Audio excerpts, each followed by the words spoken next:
La bienvenida al doctor Tiberio Torres, él es experto en Derecho Tributario, es profesor de la Universidad de Cuenca. Doctor Torres, muy buenos días, un gusto en saludarle nuevamente en una de varias entrevistas que hemos mantenido en el marco de la pandemia. Quisiéramos conocer su punto de vista sobre algunos aspectos que tienen que ver con la tributación y la situación económica del país, iniciando con el más fresco, la decisión de la Corte Constitucional que ha aprobado el Decreto Ejecutivo 1137 y que tendrá que ser cumplido. Buenos días, ingeniero. Agradezco siempre la gentileza suya de invitarme a participar en este espacio. Un saludo a toda la ciudadanía. Sobre el tema del decreto 1137, en efecto, hasta ayer en la tarde, diría yo, se pronunciaban algunos sectores en el sentido de que todavía era cuestionable la constitucionalidad del mismo.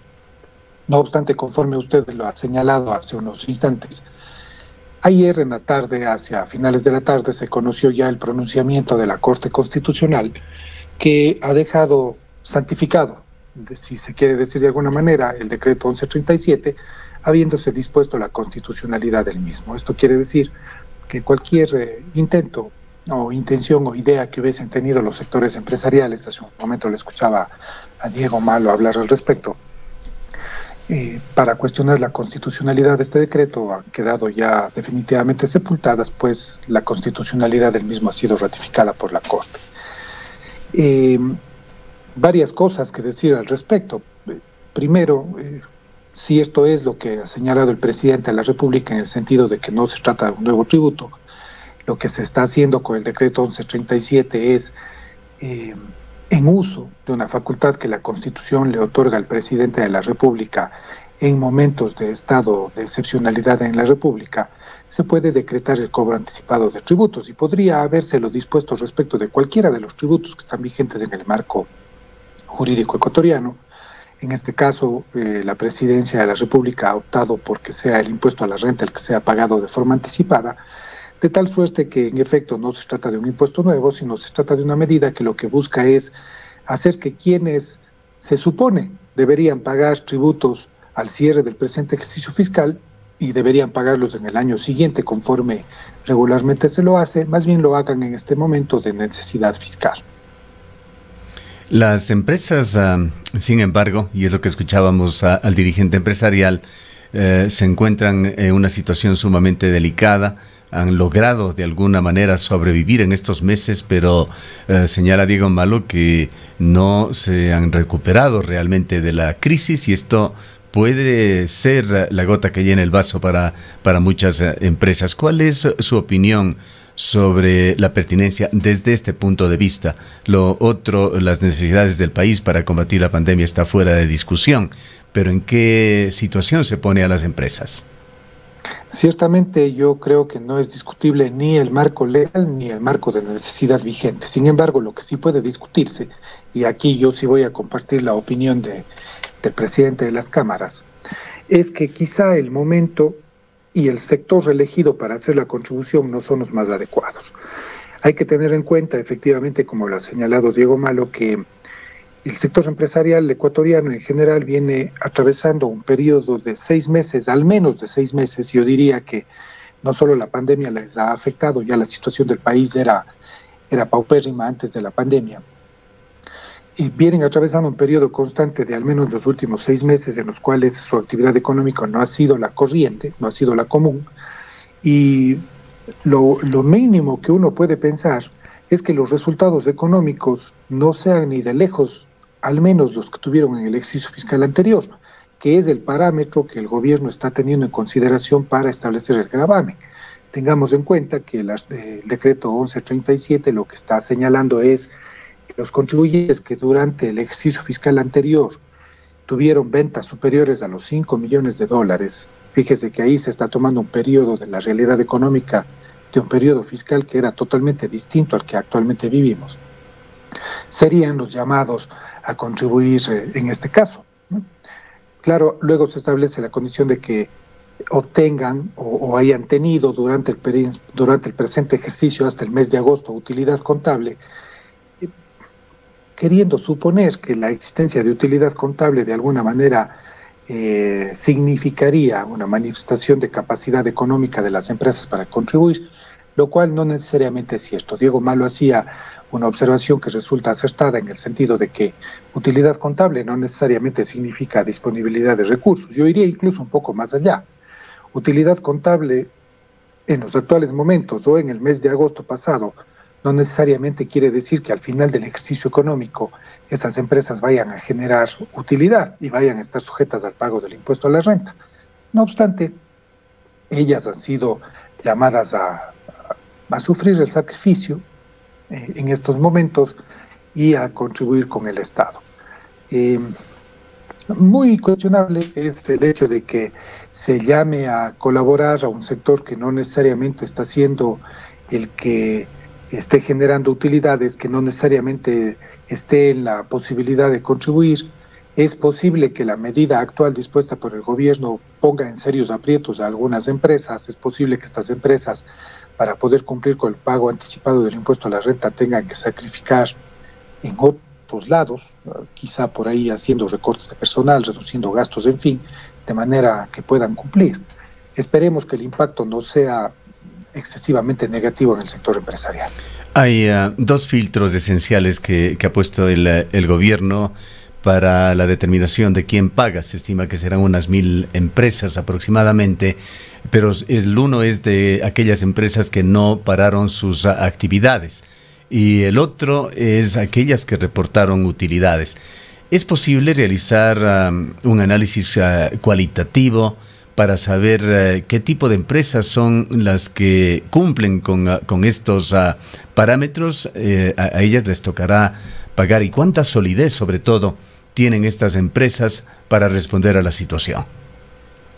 Mire, yo creo que la solidez de las empresas no puede medirse en base a estos dos parámetros que ciertamente resultan demasiado simples para poderles someter a gravamen. El primer parámetro es haber tenido un nivel de ventas determinado en 5 millones específicamente en el ejercicio fiscal anterior. 5 millones de dólares, no necesariamente de ingresos, ojo, 5 millones de dólares de ingresos no necesariamente son un indicativo de grandes contribuyentes en el Ecuador. Muchísimas de las micro y medianas empresas que existen en este país rondan ese nivel de ingresos en el año. Otra cosa es hablar de la utilidad final, ¿no? Porque bien puede ser que yo tenga una empresa que ha tenido 5 millones de ingresos, pero sus gastos fueron de 4.500.000, entonces la capacidad económica de esa empresa apenas estará por los $500.000. Entonces el primer parámetro definitivamente no es un indicador cierto de su solvencia. Y el segundo, que es el haber obtenido cierta utilidad durante el presente ejercicio y que además no hubiese cerrado su actividad durante la época de la pandemia, tampoco es un indicativo cierto de que goce de solvencia. El hecho de no haber cerrado simplemente será verificado con seguridad por medio del Registro Único de Contribuyentes. Se recurrirá a la base de datos a ver quiénes cerraron y quiénes no cerraron el RUC durante la época de la pandemia. Ciertamente quienes lo cerraron ya ni siquiera tienen la categoría de contribuyentes y mal pueden ser llamados a pagar.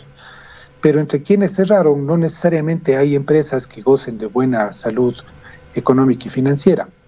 ¿Cuántos grupos empresariales, cuántos dueños de las empresas que no cerraron habrán hecho grandes sacrificios económicos precisamente para no tener que cerrar y ahora están llamados a contribuir? Por lo tanto, la solvencia no necesariamente está siendo bien medida a través de estos parámetros.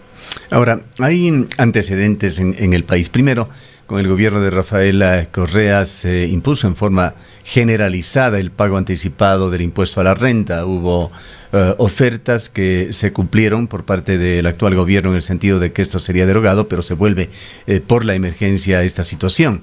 Y el otro tema como antecedente está el mal uso que se ha dado cuando los gobiernos han recaudado fondos de forma emergente. Quizá el ejemplo más claro fue el tratamiento del dinero que en forma excepcional se pidió a los ecuatorianos como contribución para el terremoto en Manabí Esmeraldas, con nuevamente acción delictiva de delincuentes de cuello blanco que hicieron lo que quisieron con ese dinero, y el gobierno además lo administró también como quiso, sin utilizar muchos de esos fondos para el fin específico que fueron recogidos. Y esto es lo que motivó, en cuanto a este decreto ya, que tuvo un antecedente en otro decreto, que la Corte Constitucional no lo apruebe porque señalaba que no especificaba el destino del dinero recaudado. Ante esta decisión de la Corte, el gobierno vuelve a emitir otro decreto, y en esta ocasión lo hace con una aclaración de que esos fondos servirán para pagar la deuda con la Junta de Beneficencia de Guayaquil, la deuda con la Sociedad de Lucha contra el Cáncer Solca y para la compra de insumos médicos. Viene también en la parte final de esta pregunta, que tiene algunas aristas, si es que existe la capacidad para auditar el gasto correcto del gobierno y no estar con sorpresas posteriores de que conozcamos de que el dinero fue mal utilizado. En efecto, hay varios temas en esta pregunta a tratar, ¿no? Yo voy a irlos tratando en el orden que usted lo ha propuesto. Primero, cierto es que ya teníamos vigente antes de manera corriente una institución relacionada con el pago anticipado del impuesto a la renta, precisamente, ¿sí? Institución que no obstante siempre fue cuestionada porque atacaba precisamente algo que nosotros hemos referido varias veces en esta intervención, y es que no necesariamente la situación de un ejercicio fiscal es el reflejo de lo que será la situación de la empresa o del contribuyente durante el siguiente ejercicio fiscal. Y eso es precisamente lo que más se criticaba en el anticipo del impuesto a la renta, que finalmente fue derogado en este gobierno. No obstante, fíjese usted que ese anticipo, que lo teníamos vigente en la Ley de Régimen Tributario Interno, tenía como elemento de medida, si queremos llamarlo de esa forma, un parámetro que era mucho más certero que el que actualmente se ha establecido. Antes el impuesto a la renta anticipado corriente que estaba vigente en la ley tenía como fundamento de cálculo el impuesto que se había causado en el ejercicio anterior. Ojo, el impuesto que se había causado en el ejercicio anterior, es decir, sí había una medida que era mucho más cercana a la capacidad económica y de pago de tributos de la empresa. Ahora, en cambio, se ha optado por un parámetro que ciertamente es muy vago en cuanto a poder dar indicios ciertos de la situación de solvencia de la empresa, y es la utilidad contable sobre la que hablamos hace un momento. Entonces, si antes era cuestionable el hecho de que el anticipo del impuesto a la renta afectaba la situación económica de las empresas, ahora lo es mucho más, dado el parámetro que se ha optado, que se ha escogido para medirlo. El segundo es respecto del uso que debe hacerse de los recursos. Y aquí yo voy a contestar dos de sus preguntas. Primero, respecto de en qué se puede usar y respecto de cómo se puede controlar ese uso. A ver, en estado de excepción, la Corte Constitucional, en el dictamen respecto del decreto anterior, cuando declaró la inconstitucionalidad de esa intención del gobierno de recaudar anticipadamente el impuesto a la renta, no dejó dicho que el cobro anticipado de tributos como tal fuese inconstitucional. No podía hacerlo porque la Constitución establece esta institución. Lo que dijo la Corte Constitucional en esa ocasión fue que no se habían cumplido con dos supuestos fundamentales que eran necesarios para la constitucionalidad de este cobro. El primero, que la justificación para el establecimiento del cobro anticipado de tributos tenía que guardar relación con la justificación que había motivado el estado de excepción. Y ahí la Corte dijo: usted declaró el estado de excepción por una situación de salud pública, por una calamidad pública derivada del COVID, y me está pretendiendo sustentar el cobro anticipado de tributos en la crisis económica. Estos dos temas no están, si bien pueden estar relacionados, no son los mismos, y por tanto no cabe la justificación de lo uno para lo otro. Y segundo, se dijo: usted no me ha precisado cuál será el destino que le dará a los fondos, porque se requiere, para que sea constitucional el cobro anticipado de tributos, que se especifique cuál será el destino de los mismos.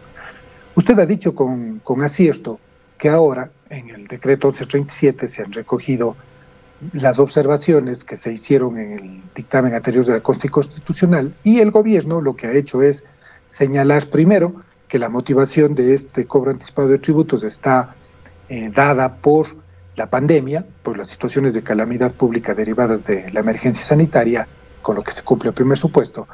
Y segundo, se ha especificado cuál será el uso de los mismos. Por lo tanto, no podrá utilizarse para cualquier fin lo que se recaude por efecto de cobro anticipado del impuesto a la renta. Primer supuesto a tener en cuenta. Pero ¿cómo nos aseguramos de eso? Es la siguiente pregunta. Evidentemente, la Contraloría General del Estado tendrá que estar pendiente del tema. Tengamos en cuenta que lo que se recauda por concepto de tributos son dineros públicos y por tanto están sujetos al escrutinio de la Contraloría General del Estado. Entonces, habrá que exigirle más bien, y estar atentos también, de que la Contraloría General del Estado, cumpliendo sus funciones, haga un análisis adecuado del destino que se dé a los fondos que se recauden por concepto de cobro anticipado de impuesto a la renta y que se destinen específicamente para aquellos fines que han sido declarados en el decreto 1137. Creo que con eso cubrimos todo lo que... Sí, hay otro tema relacionado con la economía, los impuestos, la situación de la pandemia. Doctor Torres, que quisiéramos conocer su opinión. Hace muy pocos días el gobierno anunció un nuevo acuerdo con el Fondo Monetario Internacional.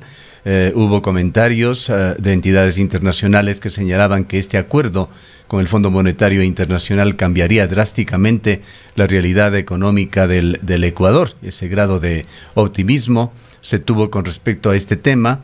Una de las entidades involucradas, el Credit Suisse, llegó a decir que si bien los fondos que Ecuador puede recibir del Fondo Monetario Internacional podrían ser un cambio para el país en el corto plazo, son simplemente las condiciones iniciales para un mediano plazo muy incierto y desafiante. Y hay un dicho que lo utiliza con frecuencia el director de la Escuela de Economía aquí en la ciudad de Cuenca, quien dice: en economía no hay almuerzos gratis. Y ha trascendido de que el Fondo Monetario Internacional, conjuntamente con este acuerdo, estaría exigiendo al gobierno que reduzca aún más el tamaño del Estado, y también se habló de una reforma tributaria.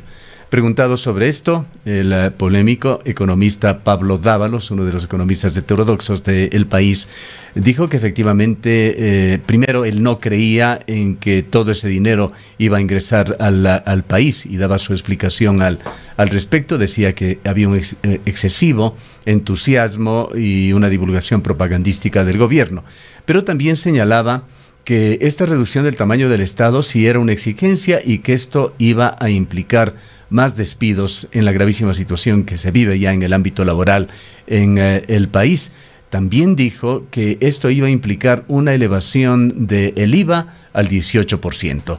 No sabemos en qué sostiene o sustenta Pablo Dávalos estas informaciones, pero en su criterio, ¿cuál podría ser o cuáles podrían ser los alcances de esta reforma tributaria que sí se dijo desde el oficialismo era parte de los condicionamientos del Fondo Monetario Internacional en el marco de este acuerdo? Mire, yo voy a empezar compartiendo una inquietud suya y es que no sé cuáles sean los elementos con los cuales el economista Dávalos cuenta para afirmar que se vayan a producir en específico esas dos medidas, la relacionada con el aumento del IVA y el tema de los despidos en el sector público. No obstante, sí es necesario reconocer un tema que ayer un entrevistado suyo ya lo refirió en la mañana y dijo: no es que el Fondo Monetario Internacional me vaya a imponer medidas específicas a adoptar. Es decir, el Fondo Monetario nunca dice usted tiene que reformar el impuesto a la renta aumentando la tarifa o tiene que reformar el IVA aumentando la tarifa. Nunca hace eso. Sin embargo, sí establece el alcance de ciertos objetivos económicos, sobre todo macroeconómicos en la economía nacional, de manera que garanticen el retorno del dinero que nos está prestando. Dicho de otra forma, nos van a prestar la plata, pero nos van a exigir que adoptemos ciertas medidas que a lo largo del tiempo hagan posible que el Ecuador cumpla con el pago de ese dinero que nos van a dar. Y es evidente que una de las medidas que vamos a tener que tomar o que va a tener que tomar el próximo gobierno es de carácter tributario.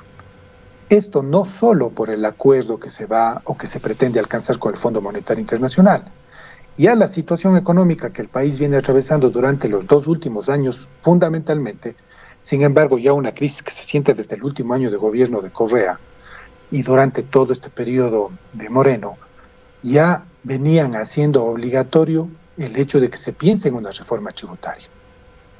¿Qué hacer con la reforma tributaria? Eso dependerá mucho de cuál sea la línea de pensamiento del nuevo gobierno. Si es que la línea de pensamiento del nuevo gobierno es de la línea del economista Dávalos, ellos seguramente tomarán medidas que ataquen más a quienes ya están contribuyendo tradicionalmente, es decir, a la clase media y al sector empresarial. Ellos optarán por irse por el impuesto a la renta como una medida de reforma. Si es que la línea de pensamiento del gobierno es distinta, es de otra línea, puede ser que piensen en esquemas alternativos en la reforma tributaria. Yo en lo particular pienso que independientemente de la línea de pensamiento que se aplica en la nueva reforma tributaria, hay una realidad que se impone en el Ecuador y es que hay una necesidad imperiosa de una simplificación del esquema tributario. Ojo, no quiero decir con esto necesariamente quitemos todos los impuestos o eliminemos todas o reduzcamos todas las tarifas. Lo que estoy diciendo es simplifiquemos el esquema tributario para que sea más sencillo de cumplir.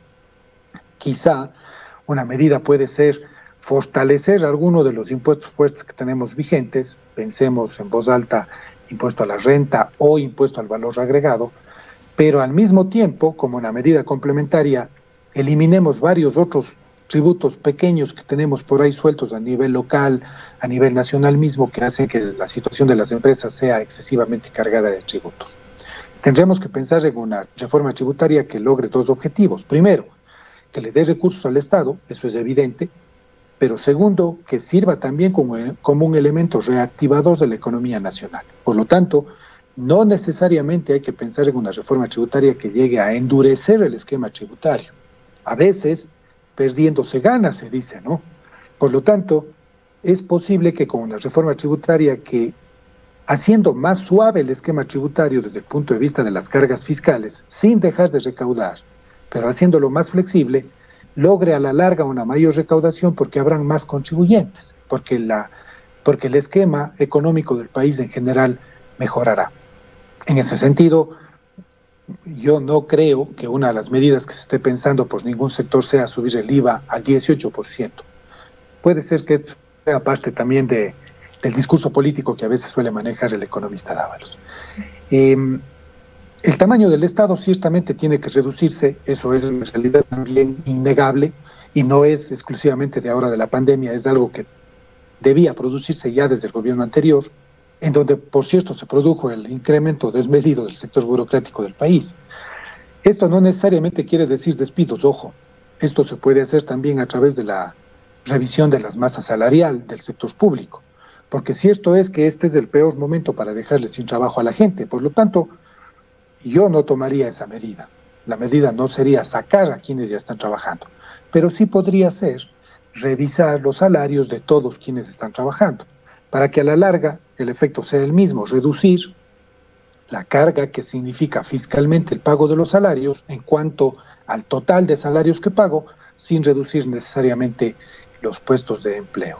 Y esto es algo que también el próximo gobierno tiene que tomárselo en serio, tiene que pensar en que es necesario establecer reformas laborales que permitan que gran parte de la masa trabajadora que actualmente está en el sector público y que ciertamente resulta ya insostenible para el Estado, pueda migrar hacia el sector privado. Es decir, hay que darle al sector privado las condiciones para que genere nuevas plazas de empleo, de tal forma que quienes trabajan ahora en el sector público puedan pasarse al sector privado. Entonces, yo creo que ahí están dos de las grandes reformas necesarias. Yo acotaría una tercera, aunque no ha sido materia de la pregunta, el tema de la seguridad social, que también tiene que ser revisado con profundidad por el siguiente régimen. Este régimen, pese al discurso, sobre todo del actual presidente ejecutivo del IES, poco ha hecho para tomar decisiones para mejorar su situación. Y ciertamente ahí hay que tomar medidas, primero que vuelvan sostenible a lo largo del tiempo el tema de la seguridad social y segundo, que permitan cumplir con las obligaciones que ahora mismo la seguridad social tiene en entredicho poderlas cumplir en el mediano plazo. Bien, le agradecemos mucho al doctor Tiberio Torres, experto en Derecho Tributario, profesor de la Universidad de Cuenca.